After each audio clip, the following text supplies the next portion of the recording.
ನಮಸ್ಕಾರ. ನಮ್ಮ ಇಂದಿನ ವಿಷಯ ಡೈನೋಸಾರ್‌ಗಳು ಯಾವ ಬಣ್ಣದಲ್ಲಿದ್ದವು?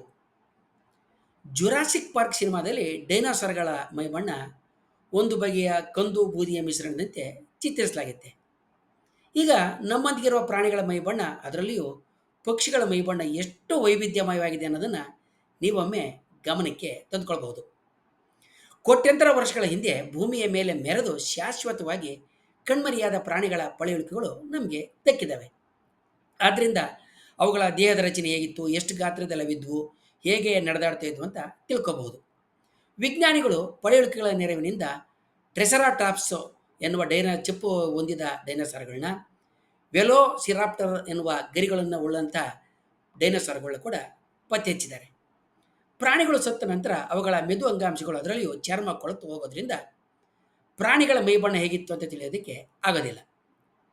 1996ರಲ್ಲಿ ಸಿನೋಸೌರೋಪೆಟರಿಕ್ಸ್ನ ಹೆಸರನ್ನು ಹೊಂದಿರುವ ಒಂದು ಡೈನೋಸಾರ್ ಪಳೆಯುಳಿಕೆ ಸಿಗುತ್ತೆ.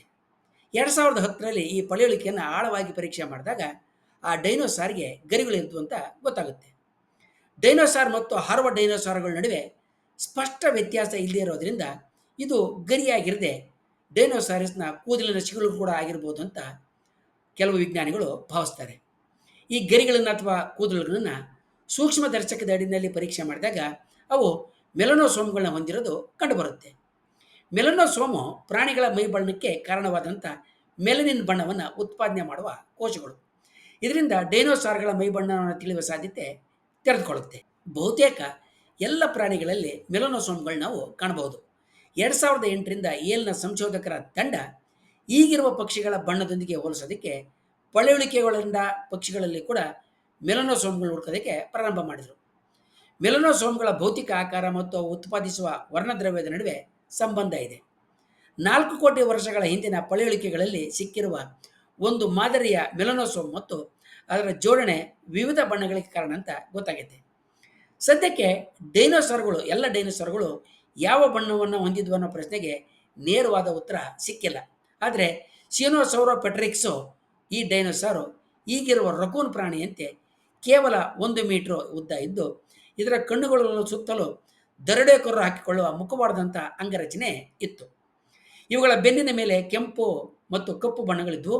ಮುಸುಕಾದ ಹೊಟ್ಟೆ ಮತ್ತು ಉದ್ದವಾದ ಪಟ್ಟೆ ಬಾಲಗಳನ್ನ ಅವು ಹೊಂದಿದ್ವು ಅಂತ ಖಚಿತವಾಗಿ ತಿಳಿದು ಬಂದೈತೆ. ಸದ್ಯಕ್ಕೆ ಸಿನೋಸೌರೋಪೆಟ್ರಿಕ್ಸು ಡೈನೋಸಾರ್ ಮೈಬಣ್ಣ ಹೇಗಿತ್ತು ಅಂತ ಗೊತ್ತಾಗುತ್ತೆ. ಮುಂದಿನ ದಿನಗಳಲ್ಲಿ ವಿಜ್ಞಾನ ಮುಂದುವರೆದಂತೆ ಇತರ ಡೈನೋಸಾರ್ಗಳ ಮೈಬಣ್ಣವನ್ನು ಪತ್ತೆ ಹಚ್ಚೋದು ಕೂಡ ಸಾಧ್ಯ ಆಗುತ್ತೆ ಅಂತ ಭಾವಿಸ್ಬೋದು ನಾವು. ಮುಂದಿನ ವಿಡಿಯೋದಲ್ಲಿ ಹೀಗೆ ಹಿಂದೆಂದೋ ಅಳಿದು ಕಣ್ಮರೆಯಾದ ಪ್ರಾಣಿಗಳ ಕುತೂಹಲಕರವಾದ ಇತರ ಸಂಗತಿಗಳ ಬಗ್ಗೆ ತಿಳ್ಕೊಳ್ಳೋಣ. ವಂದನೆಗಳೊಂದಿಗೆ.